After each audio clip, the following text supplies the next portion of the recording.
Hello everyone, welcome to the channel. Once again it's I.Tamizhan. நம்ம எல்லாருக்குமே ஒரு ஆசை இருக்கும், இந்த ரிமோட் கார், ரிமோட் பிளேன்லாம் வாங்கி வச்சு விளையாடணும், இல்லை அட்லீஸ்ட் நம்மளே நமக்கு தேவைப்படுற மாதிரி ரிமோட் பிளேன்லாம் செஞ்சு அதுக்கப்புறம் அதுக்கு மேலே பறந்து போகலாம் அப்படிங்கிற மாதிரி ஆசை இருக்கும். பட் அதுக்கு எல்லாத்துக்கும் நடுவில் ஒரு தடையாக இருக்கிற விஷயம் என்ன அப்படின்னு சொல்லி பார்த்தீங்கன்னா பட்ஜெட். நம்மக்கிட்ட இந்த மாதிரி காம்பனன்ட்ஸ் வாங்குறதுக்கு காசு இருக்கவே செய்யாது.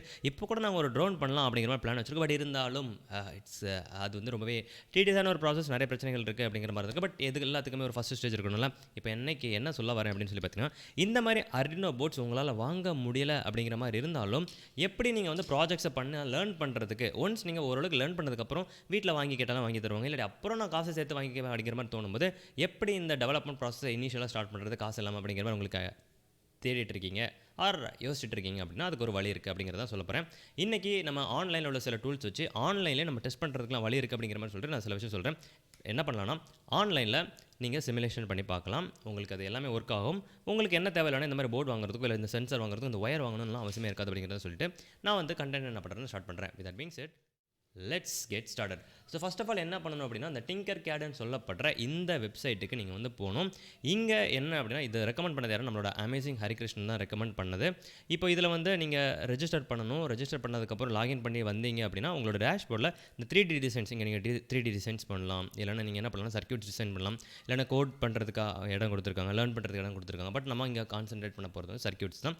இங்கே நம்ம என்ன பண்ணுறோம்னா, புதுசாக ஒரு சர்க்யூட்டை வந்து நம்ம வந்து கிரியேட் பண்ண போகிறோம். இந்த இடத்துல இது என்னெல்லாம் பண்ணணும் அப்படிங்கிறத நான் உங்கள்கிட்ட வந்து சொல்ல போகிறேன். அதுக்கப்புறம் ஒரு பேசிக்காக சில எக்ஸாம்பிள்ஸ் வச்சு உங்களுக்கு நீங்கள் தேவைப்படுற உங்களுக்கு தேவைப்படுற விஷயங்களை நீங்கள் எப்படி பண்ணுறது அப்படிங்கிறத சொல்லி தரப்போகிறேன். ஓகே, நம்ம வந்து இது பண்ணலாம். ஸோ ஃபஸ்ட் ஆஃப் ஆல் முக்கியமான விஷயம் என்ன அப்படின்னு சொல்லி பார்த்தீங்கன்னா, இதில் உள்ள வேல்யூஸ் எல்லாமே வந்து ரியல் வேர்ல்டில் இருக்க அதே வேல்யூஸை வந்து அவங்க என்ன பண்ணுவாங்க அப்படின்னா ரிஃப்ளெக்ட் பண்ணுவாங்க அப்படிங்கிறத பார்த்துக்கோங்க. ஃபார் எக்ஸாம்பிள், இதில் ஒரு 9 வோல்ட் பேட்டரி இருக்குது. நம்ம என்ன பண்ண போகிறோம் அப்படின்னா, மோட்டார், ஒரு டிசி மோட்டார் இருக்குது, அதில் வந்து நம்ம கனெக்ட் பண்ண போகிறோம். ஸோ இந்த ரெட் கலர் இருக்குல்ல, ஈஸி தான். ரெட் கலர் டெர்மினல் எடுத்து ரெட் கலரை கனெக்ட் பண்ண போகிறோம். அண்ட் இந்த டெர்மினல் எடுத்து இந்த இதில் கனெக்ட் பண்ண போகிறோம். ஸோ உங்களுக்கு மோட்டார்னாலே தெரிஞ்சிருக்கும், அது ரெண்டு சைட்லேயும் சுற்றும். ஸோ எந்த டெர்மினல் எங்கே கனெக்ட் பண்ணாலும் பிரச்சனை இல்லை அப்படிங்கிறது இருக்கும். நம்ம இப்போ வந்து ஸ்டார்ட் சிமுலேஷன் கொடுக்க போகிறோம். ஸ்டார்ட் சிமுலேஷன் சொல்லும்போது இது நம்ம கரெக்டான டெர்மினலில் கரெக்டான இடத்துல கொடுத்ததுனால அது பாசிட்டிவாக, அதாவது 17,000 ஆர்பிஎம்மில் சுற்றிட்டு இருக்குது. உங்களுக்கு பார்த்த உடனே தெரியுதுல. இப்போ என்னென்னா, இதே பேட்டரியை நீங்கள் இதே மோட்டர் கூட, இது என்ன மோட்டர்னு அவங்க ஸ்பெசிஃபை பண்ணல, பட் இதே மோட்டர் அவங்க கொடுத்துருக்க அதே மோட்டரை நீங்கள் வந்து வாங்கி உண்மையிலே பண்ணுறீங்கன்னா இந்த ஸ்பீடில் சுத்தம் அப்படிங்கிறத நீங்கள் ஓரளவுக்கு நம்பலாம் அப்படிங்கிற மாதிரி வச்சுக்கோங்க. சரியா? சரி, ஃபைன். இது வந்து முடிஞ்சிடுச்சு. இப்போ நம்ம என்ன பண்ண போகிறோம்னா, இதே தான் நம்ம வந்து ஸ்டாப் சிமுலேஷன் கொடுத்து டெஸ்ட் பண்ணுறோம்.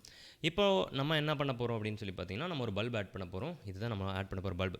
ஸோ கேத்தோடு என்னென்னு தெரியல, நெகட்டிவ் டெர்மினல் வந்து கேத்தோட். ஸோ நெகட்டிவில் நம்ம இங்கே வந்து கனெக்ட் பண்ணுறோம். இதில் இங்கே கனெக்ட் பண்ணிட்டோம். இங்கேருந்து நம்ம என்ன பண்ணுறோம்னா, ஆனோட் எடுத்து பாசிட்டிவில் கனெக்ட் பண்ணுறோம். இங்கே கனெக்ட் பண்ணியாச்சு. இப்போ நம்ம வந்து ஸ்டார்ட் சிமுலேஷன் கொடுக்குறோம். இப்போ பார்த்தீங்கன்னா, இது வெடிச்ச சிம்பிள் கொடுத்துருக்காங்க. அதில் என்ன ஒன்று கொடுத்துருக்காங்க அப்படின்னா, கொஞ்சம் ஜூம் பண்ணி காட்டும். Current through the LED is 915 milli ampere. சரியா? கரண்ட் வந்து மேக்ஸிமம் இதில் 20 தான் போகணுமா, நம்ம அதை விட அதிகமாக போனது அப்படிங்கிறதுனால வெடிச்சிடுச்சு அப்படிங்கிற மாதிரி சொல்கிறாங்க. ஸோ இதை நம்ம என்ன பண்ணலாம்னா ஸ்டாப் பண்ணிடலாம். இப்போது நம்ம இங்கேருந்து உங்களுக்கு தெரிஞ்சிருக்கும் எதுக்காக வந்து நம்ம வந்து ப்ராப்பராக லைக் ஒரு விஷயத்தை பண்ணுறதுக்கு முன்னாடி பிளான் பண்ணுவோம். இந்த மாதிரி நானும் பண்ணியிருக்கேன். 9 வாட் பேட்டரியில் இந்த மாதிரி ஒரு ரூபா பல்புலாம் இது பண்ணி அது ஃபியூஸ் ஆக போகிறதுலாம் பார்த்து மன வருத்தப்பட்டிருக்கேன். நடந்திருக்கு. அது அந்த நிகழ்ச்சியிலே கூட நான் இப்போ வந்து ஞாபகப்படுத்த வேண்டாம் என்று நான் நினைக்கிறேன். Okay, fine. நம்ம மெயின் அப்ஜெக்டிவ் அது கிடையாது. நம்மளோட மெயின் அப்ஜெக்டிவ் என்ன அப்படின்னா, Arduino போர்டு யூஸ் பண்ணுறது. இந்த Arduino போர்டு மட்டும் இல்லாமல் பிரெட் போர்டையும் எப்படி யூஸ் பண்ணுறது, எதுக்கு யூஸ் பண்ணுறாங்க அப்படிங்கிறத நான் உங்களுக்கு வந்து சொல்லி தரப்போகிறேன். சரி, ஃபர்ஸ்ட் ஆஃப் ஆல் நம்ம என்ன பண்ண போகிறோம்னா, இந்த ப்ராஜெக்ட்டில் நான் இது வரைக்கும் பண்ணாத ஒரு விஷயத்தை உங்ககிட்ட வந்து சொல்லி தரப்போகிறேன். நான் பண்ணாத விஷயம் என்னென்னா, நானும் இது பண்ணியிருக்கேன். இந்த ஆர்ஜிபி லைட்ஸ் இருக்குல்ல, ஆர்ஜிபி எல்இடி லைட்ஸ் நானும் வாங்கியிருக்கேன். பட் நான் இதை யூஸ் பண்ணதே கிடையாது. இது எப்படி யூஸ் பண்ணுறது அப்படிங்கிறத உங்கள் கூட இருந்து நானும் லேர்ன் பண்ண போகிறேன் அப்படிங்கிறத நான் சொல்லிடுறேன். Let's get started. So first of all நமக்கு வந்து தெரியணும்ல எப்படி லேர்ன் பண்ணுறது அப்படிங்கிறது தெரியாது. ஸோ ஆர்ஜிபி எல்இடி டியூட்டோரியல்னு சொல்லிட்டு நிறைய விஷயங்கள் இங்கே இருக்குது. சரியா? நான் இந்த வீடியோவை வந்து 3-4 வாட்டி நான் ரெக்கார்ட் பண்ண ட்ரை பண்ணேன். எல்லாமே கடைசியில் ஏதாவது ஒரு விஷயம் ஒர்க் ஆகாது அப்படிங்கிறனால நின்று போச்சு.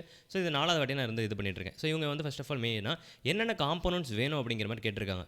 ஸோ இது கண்டிப்பாக வேணும் Arduino. இதை வச்சு தான் நம்ம என்ன பண்ண போகிறோம்னா கண்ட்ரோல் பண்ண போகிறோம். ஸோ இன்னொரு முக்கியமான விஷயம், இந்த வீடியோவிலேருந்து எதுக்கு Arduino போர்டு யூஸ் பண்ணுறாங்க, எதுக்கு நம்ம போர்டு யூஸ் பண்ணணும், எதுக்கு ப்ரோக்ராமிங் பண்ணணும், இதனால் என்ன ப்ரோஜனம் இருக்குது அப்படிங்கிறது உங்களுக்கு புரிய ஆரம்பிச்சிடும். இந்த ஆர்ஜிபி டிஃப்யூஸ்ட் காமன் கேத்தோடுன்னு கொடுத்துருங்க. நாங்களும் இந்த மாதிரி பல்ப் வாங்கும்போது காமன் கேத்தோடுன்னு ஒன்று கொடுத்தாங்க, காமன் ஆனோடுன்னு ஒன்று கொடுத்தாங்க. 2 இருக்குன்னு சொல்லி என்கிட்ட என்ன வேணும்னு கேட்டாங்க. 2லேயும் ஒன்று கொடுங்க, நான் இப்போ டிஃப்ரென்ஸ் கண்டுபிடிச்சிட்டு வரேன்னு சொல்லிட்டு நான் 2 வாங்கிட்டு வந்தேன். இன்றைக்கி வரை நான் டிஃப்ரென்ஸ் கண்டுபிடிச்சிட்டு போகலாம். ஒரு ரெசிஸ்டர் வேணும் அப்படிங்கிற மாதிரி கொடுத்துருக்காங்க. அதுக்கப்புறம் ஜம்பர் ஒயர்ஸ் அண்ட் பிரெட். இந்த ஜம்பர் ஒயர்ஸ் பிரெட் இது எல்லாமே ஆப்ஷனல் தான். அண்ட் பேசிக்லி இந்த ரெசிஸ்டர்னா என்ன அப்படின்னு சொல்லி பார்த்தீங்கன்னா கரண்ட் ஃப்ளோவை இது கம்மி பண்ணும். ஐ மீன் இப்போது ஒரு இது இருக்குன்னு வச்சுக்கோங்களேன், ஒரு லாங்கான ஒரு பைப் இருக்குன்னு வச்சுக்கோங்களேன், உங்களுக்கு தெரியும் அந்த இது வழியாக தண்ணி போகும்போது எஃபிஷியண்ட்டாக போகாது, தண்ணி எங்கேயாவது லீக் ஆகிறதுக்கு சான்ஸ் இருக்குது. இல்லை தண்ணி வந்து கரெக்டாக அந்த தண்ணியோட சப்ளை கட் ஆனதுக்கப்புறம் உள்ளே கொஞ்சம் தண்ணி எக்ஸ்ட்ரா இருக்கும். ஸோ பேசிக்கலி அது எஃபிஷியன்ட் அந்த தண்ணி பாஸ் ஆகாதுங்கிறது உங்களுக்கு தெரியும். அதே மாதிரி தான் பைக்லேயும் நீங்கள் 100 பெட்ரோல் போடுறீங்க ஒரு வண்டிக்கு, இன்னொரு வண்டிக்கு 100 பெட்ரோல் போடுறீங்க, ரெண்டும் எக்ஸாக்டாக ஒரே அளவு டிஸ்டன்ஸை ட்ராவல் பண்ணணும்னு சொன்னோன்னா இல்லை, அப்படி தானே, அதே மாதிரி தான் புரிஞ்சுக்கோங்க. ஸோ இது என்னென்னா ஷார்ட்டாக ஒரே ஒரு குட்டியான ஒரு இது தான் இருக்கும். இதை நிறைய எலக்ட்ரானிக் காம்பனன்ட்ஸில் பார்த்துருப்பீங்க. அது வந்து கரண்ட் ஃப்ளோ கம்மி பண்ணும். ஸோ பேசிக்கலி இந்த காம்பனன்ட் இப்போ நமக்கு பல்பு வெடிச்சதில்ல, அந்த மாதிரி வெடிக்காமல் இருக்கிறதுக்கு ப்ரிவென்ட் பண்ணுறதுக்குள்ளது அப்படிங்கிற மாதிரி பார்த்துக்கோங்க. சரி, இப்போ நம்ம என்ன பண்ண போகிறோம் அப்படின்னு சொல்லி பார்த்தீங்கன்னா உங்கள் பேசிக்காக சர்க்யூட் டயக்ராம்ஸ் என்னெல்லாம் பண்ணணும், என்னென்ன ஒயர் ஃபஸ்ட்டு இருக்கிறது ரெட்டா, அதுக்கப்புறம் க்ரீனு, ஒரு அந்த negative ground or positive, common கேத்தோட்னா என்ன இருக்கும், காமன் ஆனோட்னா என்னவாக இருக்கும் அப்படிங்கிற மாதிரி கொடுத்துருக்காங்க. அதுக்கப்புறம் க்ரீன் ப்ளூ எல்லாத்தையும் கொடுத்துருக்காங்க. ஸோ டெக்னிக்கலி இந்த எல்இடி பல்பில் எப்படி இருக்கும் அப்படின்னு சொல்லி பார்த்தீங்கன்னா உள்ளேயே ரெட்டுக்கு ஒரு டயோட் இருக்கும், க்ரீனுக்கு ஒரு டயோட் இருக்கும், ப்ளூக்கு ஒரு டயோட் இருக்கும். நம்ம குறிப்பிட்ட ஒரு சின்ன வேல்யூஸை மாற்றி இது பண்ணும்போது அந்த 3 கலர் மிக்ஸ் ஆகி வெளியில் வரும்போது நமக்கு வித்தியாசமான கலராக தெரியும். So you get what I'm right. இந்த பிரைமரி கலர்ஸ் மிக்ஸ் பண்ணும்போது என்ன கலர் சொன்னாலும் கிடைக்கும் அப்படிங்கிற மாதிரி சொல்லுவாங்க. இதுதான் அவங்களோட சர்க்யூட் டயக்ராம் மாதிரி கொடுத்துருக்காங்க. இந்த சர்க்யூட் டயக்ராம் தான் நம்ம என்ன பண்ண போகிறோம், அதில் வந்து இம்ப்ளிமெண்ட் பண்ண போகிறோம். ஸோ நான் இதை ஒரு சைடில் வச்சுட்டு நான் என்ன பண்ண போகிறேன், இங்கே அதே டெஸ்டிங் அப்படி பண்ணுறேன். இந்த பிரெட் போர்டை நான் ஃபஸ்ட் ஆஃப் ஆல் உங்களுக்கு எக்ஸ்பிளைன் பண்ணுறேன். இந்த பிரெட் போர்டில் உங்களுக்கு இதெல்லாம் பெண்ட் பண்ண முடியும்னு எனக்கு இப்போ தான் தெரியும். ஓகே ஃபைன், இதை டெலீட் பண்ணுறேன். ஃபைன். இப்போது இந்த பிரெட் போர்டு இருக்குல்ல, இதில் மேலே இருக்கிற எல்லா ஒயருமே கனெக்ட் ஆகிருக்கும். ஸோ நீங்கள் இங்கே ஒரு பேட்டரியிலேருந்து பாசிட்டிவ் இங்கே கனெக்ட் பண்ணுறீங்க, நெகட்டிவ் இங்கே கனெக்ட் பண்ணுறீங்க. இங்கேருந்து நிறைய இடத்துக்கு உங்களால் என்ன பண்ண முடியும்னா பாசிட்டிவ் கனெக்ஷன் நெகட்டிவ் கனெக்ஷன் எடுக்க முடியும். ஸோ நம்ம நார்மலாக வந்து என்ன பண்ணுவோம், ஒயரை திருக்கி விட்டு இது பண்ணுவோம், அந்த மாதிரி திருக்கணும்னு அவசியம் இருக்காது. அதேமாதிரி இந்த ரோவில் இது எல்லாமே கனெக்ட் ஆகிருக்கும். இங்கே எல்லாமே வெர்டிக்கலாக கனெக்ட் ஆகிருக்கும், இங்கே எல்லாமே வெர்டிக்கலாக கனெக்ட் ஆகிருக்கும். கீழே இருக்கிறது ஹாரிசான்டலாக கனெக்ட் ஆகிருக்கும், கீழே இருக்கிறது ஹாரிசான்டலாக கனெக்ட் ஆகிருக்கும். ஸோ எதுக்காக 2 இது கொடுத்துருக்காங்கன்னா, இங்கே நீங்கள் 5 வோல்ட் கனெக்ஷன் கொடுத்துக்கலாம், கீழே வந்து 3 வோல்ட் கொடுத்துக்கலாம், இல்லாட்டி 15 வோல்ட் அதுக்கு மேலே ஏதாவது கொடுக்கணும்னா கொடுத்துக்கலாம். அந்த இதுக்காக தான் கொடுத்துருக்காங்க. இது எல்லாமே மோஸ்ட்டாக வந்து டேட்டாக்காக யூஸ் பண்ணுவாங்க. ஐ மீன் டெக்னிக்கலி எனக்கு இதெல்லாம் புதுசு தான், அதனால் நான் உங்ககிட்ட வந்து பேசிக் எனக்கு தெரிஞ்சதெல்லாம் உங்ககிட்ட சொல்கிறேன். சரி, இப்போ நம்ம இங்கே என்ன பண்ண போகிறோம் அப்படின்னா அந்த கனெக்ஷன் ஒயரை நான் பார்க்கணும்ல, நான் அந்த கனெக்ஷன் எடுக்கிறேன். அவங்க எப்படி கொடுத்துருக்காங்க அப்படின்னு சொல்லி பார்த்தீங்கன்னா, இப்போ நம்ம கிட்ட இருக்கிறது அவங்க நம்மக்கிட்ட கேட்ட ஒயர் என்ன அப்படின்னு சொல்லி பார்த்தீங்கன்னா இதை எடுக்க சொன்னாங்க. நம்மக்கிட்ட அவங்க சொன்ன விஷயம் இந்த இருக்குது. அவங்க நம்மக்கிட்ட சொன்னது வந்து காமன் கேத்தோட் எடுக்க சொல்லியிருக்காங்க. காமன் கேத்தோட்னா அந்த நெகட்டிவ் டெர்மினல் வந்து காமனாக இருக்கும், ஒரே ஒரு நெகட்டிவ் டெர்மினல் இருக்கும் அப்படிங்கிற மாதிரி இருக்கும் காமன் கேத்தோட். ஸோ நம்ம இங்கே ஒரு எல்இடி பல்ப் எடுத்தோம்னா இந்த பல்ப் வந்து இந்த பல்பை டெலீட் பண்ணிடுவோம். இந்த பல்பை இங்கே டெலீட் பண்ணலாம். அவங்க காமன் கேத்தோட் கேட்டாங்களா காமன் ஆனோட் கேட்டாங்களான்னு எனக்கு தெரியல. ஸோ இது ஓகே காமன் கேத்தோட் தான் இங்கேயும் இருக்குது. ஸோ அதனால் பிரச்சனையே கிடையாது. இந்த பல்பை நான் இங்கே எடுத்துக்கிறேன். எடுத்ததுக்கப்புறம் அவங்க வந்து கனெக்ஷன் எப்படி கொடுத்துருக்காங்க அப்படிங்கிறத பார்த்தா அதே அப்படியே நான் அப்படியே ரெப்ளிகேட் பண்ணுறேன். 9, 10, 11 இங்கே பார்த்தீங்களா, இங்கே ஒரு இது இருக்குது. இதை மேலே இதை டெலீட் பண்ணிக்கலாம். இதை நான் அடுத்து என்ன பண்ணுறேன்னா மேலே கொண்டு போகிறேன். இதையும் நான் மேலே கொண்டு போகிறேன். நமக்கு இப்போ பிரெட் போர்டு தேவையா இல்லையான்னு நீங்கள் என்கிட்ட கேட்டிங்கன்னா, பிரெட் போர்டு நமக்கு வந்து ஆக்சுவலாக பிரெட் போர்டை நம்ம வந்து இது பண்ணிக்கலாம், நம்ம ஈஸியாக இருக்கணும் அப்படிங்கிறதுக்காக நான் இப்போதைக்கு பிரெட் போர்டை நான் யூஸ் பண்ணல, சாரி, அதை தேவையில்லைன்னு நான் எடுத்துட்டேன். இங்கே நான் இதை எடுத்து மேலே வச்சுக்கிறேன், பல்ப் எடுத்து நான் மேலே வச்சுக்கிறேன். இப்போ நம்ம என்ன பண்ண போகிறோம், கொஞ்சம் கீழே ஸ்க்ரோல் பண்ணி நம்ம ரெசிஸ்டர் ஆட் பண்ணுறோம். எதுக்காக ரெசிஸ்டர் ஆட் பண்ணணும்னு உங்களுக்கு தெரியும். ஆல்ரெடி பல்பு தாங்காது அந்தளவுக்கு கரண்ட் வரதுக்கு, அது வெடிச்சிரும். ஸோ அதுக்காக நம்ம 3 ரெசிஸ்டர் ஆட் பண்ணணும். ரெசிஸ்டர் ஆட் பண்ணும்போது அவங்க 220 ஓம் கொடுத்துருந்தாங்க. இங்கே பார்த்தீங்களா 220 ஓம் அப்படின்னு சொல்லும்போது அதுக்குன்னு ஒரு வேல்யூ இருக்கும். ஒன்லி ரெக்கார்ட் ஓகே, அதுக்குன்னு ஒரு வேல்யூ இருக்கும் பார்த்தீங்களா. இந்த ரெட்டு ப்ரௌன் ரெட் அப்படிங்கிற அந்த கோட் இருக்கும். இப்போ இதில் வந்து வேற ஒரு கலரில் இருக்குது. அவங்க வந்து 220ன்னு சொல்லியிருந்தாங்க. ஸோ 220 கிலோ ஓம் இல்லை, வெறும் ஓமுக்கு நான் கொடுக்குறேன். அண்ட் இப்போ நான் அதை என்ன பண்ணுறேன், என்டர் கொடுக்குறேன். இப்போ அதில் என்னென்னா அதேமாதிரி ப்ரௌன் ரெட் அப்படிங்கிற மாதிரி மாறிடுச்சு, உங்களுக்கு தெரியுதுல. ஸோ இதே நான் என்ன பண்ணுறேன், காப்பி பண்ண முடியுதா அப்படின்னு பார்க்குறேன். கண்ட்ரோல் வி ஓகே, என்னால் காப்பி பண்ண முடியுது. இங்கே ஒன்று நான் பேஸ்ட் பண்ணுறேன் அண்ட் இன்னொன்று பேஸ்ட் பண்ணுறேன் அண்ட் அதையும் எடுத்து நான் இங்கே இது பண்ணுறேன். ஸோ நடுவில் இருக்கிறது வந்து காமன் கேத்தோடு. ஸோ அதை மட்டும் நான் என்ன பண்ணணும் அப்படின்னு சொல்லி பார்த்தீங்கன்னா கிரவுண்ட் பண்ணணும். ஸோ அதை நான் என்ன பண்ணிடுறேன்னா இந்த இடத்துல கிரவுண்ட் பண்ணிடுறேன். ஓகே, இங்கே இப்படி இங்கே கிரவுண்ட் பண்ணிடலாம். ஓகே ஃபைன், அதை மட்டும் காமனாக நான் கிரவுண்ட் பண்ணியிருக்கேன்.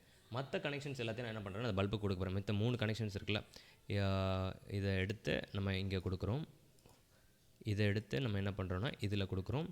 இதை எடுத்து இதில் கொடுக்குறோம். ஸோ இது எல்லாமே கனெக்ட் ஆகிடுச்சு. கீழே இருக்க எல்லா ஒயர்ஸும் வந்து ஈஸி தான். இங்கேருந்து இந்த டெர்மினல் எடுத்து நம்ம 9க்கு கொடுக்குறோம். இந்த டெர்மினல் எடுத்து நம்ம என்ன கொடுக்குறோம்னா 10க்கு கொடுக்குறோம், இந்த டெர்மினல் எடுத்து 11க்கு கொடுக்குறோம். ஸோ இது எல்லாமே வந்து ஒவ்வொரு பின் அப்படிங்கிற மாதிரி இருக்கும். இப்போ 9ல் ஒரு குறிப்பிட்ட சிக்னல் நம்மளால் கண்ட்ரோல் பண்ண முடியுது எல்லாத்தையும் அப்படிங்கிற விஷயத்தை புரிஞ்சுக்கோங்க. ஸோ இப்போ நம்ம வந்து கனெக்ஷன்ஸை தெளிவாக கொடுத்தாச்சு. இவ்வளோ தான் இந்த இதுக்குள்ள கனெக்ஷன். ஆல்ரெடி நான் சொன்ன மாதிரி தான் இதிலேருந்து இதை நம்ம ஸ்டார்ட் பண்ணும்போது இது ஓகே ஒரு நிமிஷம், அது இந்த வீடியோலாம் எனக்கு தெரியல. ஸோ இருந்தாலும் நான் சொல்லிடுறேன். இங்கே நம்ம இருந்து ஸ்டார்ட் பண்ணும்போது இது ஆனில் இங்கே இருக்கிறது காட்டுது, அந்த எல்இடி எரியுது அப்படிங்கிறத நான் சொல்லிடுறேன். ஸோ அது ஆனில் இருக்குது அப்படிங்கிறது நமக்கு தெரியும். சரி ஃபைன். இப்போ நம்ம இந்த கனெக்ஷன்ஸ் கொடுத்தாச்சு. இப்போ அடுத்து நம்ம என்ன பண்ண போகிறோம் அப்படின்னா ஒரு கோட் கொடுத்துருக்காங்க. அந்த கோடை நம்ம வந்து ரைட் பண்ணணும். அந்த கோடை நான் என்ன பண்ணுறேன்னா அங்கேருந்து அப்படியே நான் காப்பி பண்ணுறேன். ஸோ கோடை இங்கேருந்து அப்படியே இது வரைக்கும் நான் என்ன பண்ணுறேன்னா காப்பி பண்ணுறேன். காப்பி பண்ணி இந்த கோட் செக்ஷனுக்கு போகிறேன். அண்ட் கோடில் அவங்க ஆக்சுவலாக black text are you sure you want to close the blocks currently will be lost any blocks? Okay, continue. நமக்கு வந்து இது தேவையில்லை. எல்லாத்தையும் செலக்ட் பண்ணிட்டு நான் கோட் கொடுக்குறேன். Start simulation. ஓகே, ஸோ அந்த கோடை நான் என்ன பண்ணியிருக்கேன் அப்படின்னு சொல்லி பார்த்தீங்கன்னா அப்படியே காப்பி பண்ணிவிட்டு அப்படியே ரன் பண்ணியிருக்கேன். நான் முடிஞ்ச அளவுக்கு அதை எக்ஸ்பிளைன் பண்ண ட்ரை பண்ணிட்டேன். பட் லைக் ஃபஸ்ட் டைம் அந்த கோடை பார்க்கும்போது எனக்கு புரியுமான்னு எனக்கு தெரியல, எந்த அளவுக்கு எழுதியிருக்கான்னு தெரியல. பட் ஓகே, இப்போ நம்ம என்ன நடக்குது அப்படிங்கிறத நான் சொல்கிறேன். ஃபர்ஸ்ட் ஆஃப் ஆல் சரியா, நம்ம வந்து சில விஷயங்களை டிக்ளேர் பண்ணியிருக்கோம். எனக்கு ஆக்சுவலாக ஸ்டாப் சிமுலேஷன் கொடுத்து அந்த கோடை லைட் எடிட் பண்ணுறேன். எனக்கு ஸ்பேஸ் பண்ண எனக்கு பிடிக்கும். நான் ஒன் லைனாக அட்லீஸ்ட் ஸ்பேஸ் விட்டுருப்பேன். இந்த ஃபங்க்ஷனுக்கு கீழே ஒரு ஸ்பேஸு, இந்த ஃபங்க்ஷனுக்கு கீழே ஒரு ஸ்பேஸு. அவங்க ரெட் லைட்டுக்குள்ளே பின்னோட நம்பர் அவங்க என்ன பண்ணியிருக்காங்கன்னா இப்போ உங்களுக்கு வந்து இந்த இடத்துல எதுக்கு ஒரு Arduino போர்டு யூஸ் பண்ணணும் அண்ட் இந்த இடத்துல கோடு எழுதுறதுனால என்ன யூஸ் அப்படிங்கிறது நான் உங்களுக்கு சொல்லி தரப்போகிறேன். சரியா, இப்போ நல்லா கீழே வந்து பாருங்கள். இந்த Arduino போர்டு இருக்குல்ல, இதில் 9th பின்னை நம்ம என்ன பண்ணி வச்சுருக்கோம்னா இந்த க்ரீன் இதில் கனெக்ட் பண்ணியிருக்கோம். 9th பின் இருக்குல்ல, ஓகே க்ரீனை வந்து green blue red. Okay, red ஃபஸ்ட்டில் இருக்குது. இப்போ நம்ம வந்து இது கனெக்ஷன் நம்ம வந்து ஆக்சுவலாக மாற்றி கொடுத்துருக்கோம். ஸோ நான் இதை என்ன பண்ணுறேன்னா டெலீட் பண்ணுறேன். இந்த பர்டிகுலர் ஒயரை டெலீட் பண்ணுறேன். இந்த பர்டிகுலர் ஒயரையும் நான் வந்து டெலீட் பண்ணுறேன். அவங்க என்ன கொடுத்துருக்காங்கன்னா ரெட் பின் வந்து 11th இருக்குது. ரெட் வந்து 11th தான் இருக்குது, அதில் பிரச்சனை இல்லை. அதுக்கப்புறம் இந்த ப்ளூ இருக்குல்ல, ப்ளூ வந்து அவங்க என்ன கொடுத்துருக்காங்க, ப்ளூ பின் வந்து 9th இருக்குது. டெர்மினல் 1 இது தானே ப்ளூ வந்து 9th இருக்குது. ஸோ ப்ளூ எடுத்து நம்ம வந்து 9th கொடுக்குறோம். இதை வந்து நம்ம மாற்றி கொடுக்குறோம். ஏன்னா இல்லைனா கலர் வந்து வேறு மாதிரி வரும். அதனால் நான் வந்து கரெக்டாக கொடுத்துருக்கேன். Okay fine. இப்போ இது முடிஞ்சிடுச்சு. இப்போ கோட் செக்ஷனுக்குள்ளே திருப்பி போகலாம். இந்த வாய்ட் செட்டப்னு இருக்குல்ல, அதாவது பை டிஃபால்ட்டாக இந்த Arduino கோடில் வந்து 2 இது இருக்கும், 2 ஃபங்க்ஷன் இருக்கும். இப்போது ஃபங்க்ஷனுங்கிறதெல்லாம் எக்ஸ்பிளைன் பண்ணிட்டு இருக்க எனக்கு டைம் இல்லை. பட் இந்த மாதிரி ஒரு சின்டாக்ஸ் இருக்குன்னு வச்சுக்கோங்க. வாய்ட் செட்டப்னு ஒரு ஃபங்க்ஷன் இருக்கும், வாய்ட் லூப்னு ஒரு ஃபங்க்ஷன் இருக்கும். செட்டப்னு சொல்கிறது ஒரே ஒரு வாட்டி ரன் ஆகும். இது எல்லாத்தையும் செட்டப் பண்ணுறதுக்கு அப்படிங்கிற மாதிரி புரிஞ்சு வச்சுக்கோங்க. இந்த லூப்னு சொல்கிறது ரன் ஆகிட்டே இருக்கும். ஒவ்வொரு திருப்பி இங்கேருந்து எல்லாமே சீக்வன்ஷியல் ஆர்டரில் தான் எக்ஸிக்யூட் ஆகும். ஸோ இங்கேருந்து எல்லாமே என்னென்னா திருப்பி இங்கேருந்து இங்கே வரைக்கும் எக்ஸிக்யூட் ஆகும். அதுக்கப்புறம் திருப்பி மேலே போகும், திருப்பி கீழே வரும், திருப்பி எக்ஸிக்யூட் ஆகும் அப்படிங்கிற மாதிரி தான் இருக்கும். அப்படிங்கிறத புரிஞ்சுக்கோங்க. Okay fine. சரி, அவங்க என்ன பண்ணுறாங்கன்னா பின் மோட் செட் பண்ணுறாங்க. பின் மோடில் வந்து பின் மோட்னு போட்டுட்டு ரெட் லைட் பின்னுக்கு அவுட்புட் செட் பண்ணுறாங்க. Okay fine. Hold on. Okay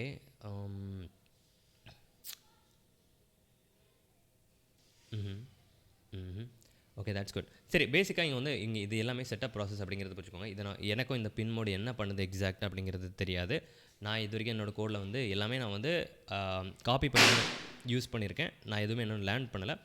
அதனால் எனக்கும் என்ன பண்ண தெரியாது அப்படின்னா இந்த பின் மோடு எதுக்காக கொடுக்குறாங்க அப்படிங்கிறது எனக்கு தெரியாது. பட் ஃபியூச்சர் வீடியோஸில் நான் என்ன பண்ணுறேன்னா உங்களுக்கு அப்டேட் பண்ணுறேன். இந்த பின் மோடு எதுக்காக நம்ம கொடுக்குறோம், இது கொடுக்கலன்னா என்ன ஆகும் அப்படிங்கிறத சொல்கிறேன். அண்ட் ஏன்னா இவங்க அவுட்புட்னு கொடுத்துருக்கிறதுக்கு ரீசன் இருக்குது அப்படிங்கிறதுனால நான் தெளிவாக சொல்கிறேன். நான் வந்து ஃபியூச்சர் வீடியோஸில் உங்களுக்கு அப்டேட் பண்ணுறேன். But for the time being இதில் ரெட் கலர் அப்படிங்கிற மாதிரி ஒன்று கொடுத்துருக்காங்களா, இதுதான் ஆக்சுவலான ஃபங்க்ஷன். அது கீழே அவங்க எழுதியிருக்காங்க, இங்கே எழுதியிருக்காங்க. இங்கே என்னென்னா ஒரு கலரும் இருக்குல்ல. இப்போது உங்களுக்கு இது தெரியுமான்னு தெரில, RGB கலர் கோடுன்னு சொல்லிட்டு நம்ம கூகுளில் சர்ச் பண்ண முடியும். RGB கலர் கோடு RGB கலர் பிக்கர் அப்படின்னு சொல்லி பார்த்தீங்கன்னா கூகுள் வந்து என்ன பண்ணுவாங்க அப்படின்னா உங்களுக்கு ஒரு கலர் கோட் கொடுப்பாங்க. ஸோ இப்போது உங்களுக்கு வந்து ஒரு க்ரீனில் குறிப்பிட்ட ஒரு க்ரீன் வேணும், இந்த கிளி பச்சை வேணும் அப்படிங்கிற மாதிரி இருக்கணும், இந்த கலர் எக்ஸாக்டாக வேணும்னா அதுக்கு ஒரு கோட் கொடுத்துருப்பாங்க. இந்த இடத்துல RGBயோட வேல்யூ வந்து 2247335, அதாவது 2247335. இந்த வேல்யூ நம்ம வந்து என்ன பண்ணாலும் இங்கே கொடுக்க முடியும். நான் இப்போ என்ன பண்ணுறேன்னா கஷ்டமாக இதில் லூப்பில் நிறைய விஷயங்கள் இருக்குல்ல, நான் இது ஃபுல்லாக இந்த கோட் ஃபுல்லாக நான் என்ன பண்ணுறேன்னா கமெண்ட் பண்ணி விட போகிறேன். ஸோ ஓகே, இது ஃபுல்லாக நான் கமெண்ட் பண்ணிவிட்டேன். இப்போ இந்த லூப் ரன் ஆகவே செய்யாது. இப்போ நம்ம என்ன பண்ண போகிறோம் அப்படின்னா இதில் இந்த லைனை மட்டும் காப்பி பண்ணுறோம். நமக்கு தேவைப்படுறது இது மட்டும்தான். ஸோ இதில் நான் என்ன பண்ணுறேன்னா தமிழன்ஸ் கோட் அப்படின்னு சொல்லி போட்டுட்டு இதை நம்ம வந்து பேஸ்ட் பண்ணியிருக்கோம். இதில் க்ளோஸ் பண்ணிடலாம். நம்ம அந்த வேல்யூ பார்த்தோம்ல, இந்த வேல்யூ இருக்குல்ல, இந்த வேல்யூ நம்ம என்ன பண்ணுறோன்னா காப்பி பண்ணுறோம். இதை காப்பி பண்ணிவிட்டு நம்ம அதுக்குள்ளே வந்து பேஸ்ட் பண்ண போகிறோம். இந்த இடத்துல வந்து பேஸ்ட் பண்ணுறோம். Ctrl+V. இப்போது என்ன நடக்கும் அப்படின்னா இந்த பர்டிகுலர் கலர் இருக்குல்ல, இந்த பர்டிகுலர் கலர் என்ன நடக்கும்னா குறிப்பிட்ட சில வேல்யூஸை வந்து ரெட் டெர்மினல் அதாவது சொல்லப்போனால் ரெட் 2 இருக்கணும். இந்த ப்ளூ இது ரெண்டாவது உள்ளது வந்து ப்ளூ க்ரீன் ஆர்ஜிபி அப்படிங்கிற மாதிரி இருக்கும். ஆர்ஜிபி தானே, இங்கே ஆர்ஜிபியில் தான் இருக்குது. இங்கே தான் என்ன கலரில் கொடுத்துருக்கான்னு தெரியல. இது என்ன டெர்மினல் ப்ளூ. இது ஆக்சுவலி ஏன் மாற்றி கொடுத்துருக்காங்கன்னு எனக்கு தெரியல. பட் நம்ம இங்கே கனெக்ஷன்ஸை மாற்றி கொடுத்துருக்கோம் அப்படிங்கிறதுனால இதுக்கு பிரச்சனையே கிடையாது. இப்போ நம்ம என்ன பண்ணுறோன்னா இந்த ஸ்டார்ட் சிமுலேஷன் கொடுக்குறோம். இப்போ அது கிளி பச்சை கலரில் அது லைட் எரியணும். கிளி பச்சை கலரில் டெக்னிக்கலி 1 செகண்ட் டார்க் ரேடர் ஆஃப் பண்ணும். ஓகே, நம்ம அங்கே செலக்ட் பண்ண அதே கலரில் இருக்குதா அப்படிங்கிறத பார்த்துக்கோங்க. லைக் அவங்க ஐடி ரொம்ப எக்ஸாக்டாக பர்ஃபெக்டாக இருக்கும் அப்படிங்கிற மாதிரி நம்மளால சொல்ல முடியாது. But you get what I'm trying to சே. இப்போ நம்மளுக்கு இன்னொரு கலர் வேணும், இந்த எல்லோ கலரில் இந்த கலர் வேணும்னு வச்சுக்கோங்களேன். நம்மளால் என்ன பண்ண முடியும்னா இந்த கலர் அப்படியே காப்பி பண்ணிவிட்டு நம்ம திருப்பி ஸ்டாப் சிமுலேஷன் கொடுத்துட்டு இங்கேருந்து நம்மளால் என்ன பண்ண முடியும்னா இந்த கலரை ரன் பண்ண வைக்க முடியும். சரி, இப்போ திருப்பி நம்ம ஸ்டாப் சிமுலேஷன் கொடுத்து நமக்கு ஆரஞ்சு கலரில் லைட் எரியணும். ஆனால் இது எல்லோ கலரில் தான் லைட் எரியுது. ஒரு மாதிரி yellow. Hopefully you get it. இது ரியல் டைமில் ஒரு வேளை ரன் பண்ணும்போது உங்களுக்கு கலர் கொஞ்சம் டிஃப்ரெண்ட்டாக வரதுக்கு சான்ஸ் இருக்குது. நீங்கள் எக்ஸ்பெக்ட் பண்ணுற கலர் வரதுக்கு சான்ஸ் இருக்குது. அண்ட் இந்த கலரோட இது வந்து அந்த எல்இடியோட இதையும் பொறுத்தது அப்படிங்கிறத பொறுத்துக்கும். அந்த எல்இடி எந்தளவுக்கு லைக் வெல் மேடோ அந்த இதை பொறுத்து கலர் அக்யூரேட்டும் அதிசயம் அந்த அளவுக்கு இருக்கும் அப்படிங்கிறத புரிஞ்சுக்கோங்க.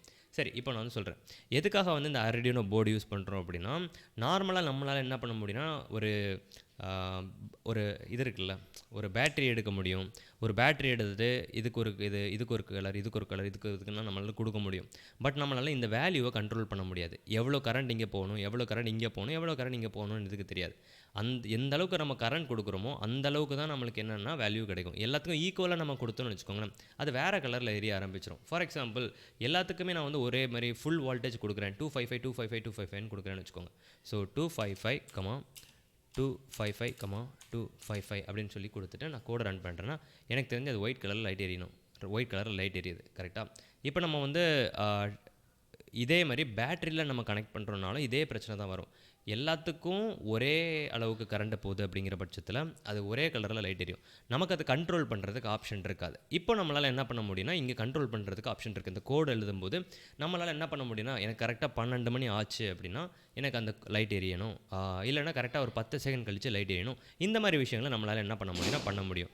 இந்த விஷயத்துக்காக தான் நம்ம என்ன பண்ணுறோம்னா கோடு எழுதணும். அது கோடாக இருந்தாலும் சரி, அந்த கோட் ரன் பண்ணுறதுக்கு நம்மக்கிட்ட ஒரு கம்ப்யூட்டர் வேணும்ல. அந்த கம்ப்யூட்டருக்கு பதிலாக தான் இந்த Arduino இருக்குது, ஒரு மைக்ரோ கண்ட்ரோலர் இருக்குது அப்படிங்கிற விஷயத்தை புரிஞ்சுக்கோங்க. இதுதான் ஒரு பேசிக்கான ஒரு லாஜிக். இங்கேருந்து நம்ம என்ன பண்ணுவாங்க அப்படின்னா இந்த ட்ரோன்ஸ்லாம் பண்ணுவாங்களா, ட்ரோன்ஸ் பண்ணும்போது வெறும் மோட்டார் அப்படிங்கிற மாதிரிலாம் கிடையாது. ட்ரோன்ஸ் பண்ணும்போது என்ன நடக்கும்னா ட்ரோன் கண்ட்ரோல் பண்ணுறது உங்கள் கையில் ஒரு இது இருக்கும். அதில் நீங்கள் ப்ரெஸ் பண்ணும்போது அங்கேருந்து சிக்னல் எங்கே போகும் அப்படின்னா இந்த ட்ரோனுக்கு போகும். ட்ரோனில் கொஞ்சம் விஷயங்கள் மோட்டர் இருக்கும். மோட்டரில் கண்ட்ரோல் பண்ணுறதுக்குலாம் சில எக்யூப்மெண்ட்ஸ் இருக்கும். அது என்ன பண்ணணும், ஓகே இவங்க வந்து திருப்ப சொல்கிறாங்க. ஸோ இந்த பர்டிகுலர் இதெல்லாம் பண்ணால் நம்மளால் லெஃப்ட்டுக்கு மேனுவர் பண்ண முடியும், இல்லாட்டி ரைட்டுக்கு போக முடியும் அப்படிங்கிறத வச்சு அது கண்ட்ரோல் பண்ணும். ஸோ இவ்வளோ தான் பேசிக்கான லாஜிக்கு. உங்களுக்கு நான் புரிஞ்சிருக்கோன்னு நினைக்கிறேன். இதை வச்சு நீங்கள் விளையாடிக்கு பார்த்துட்டு என்ன பண்ணிக்கோங்க அப்படின்னா உங்களோட ஃப்யூச்சரோட ஐடியாவை அப்படியே எரிய வச்சுக்கோங்க. Future light idea bulb, you get the point I am trying to say. Okay சரி, வித் தட் பீயிங் செட் நாளைக்கு நான் உங்களை இன்னொரு வீடியோவில் மீட் பண்ணுறேன். Until then it's bye from I.Tamizhan. Bye, have a nice day. Bye.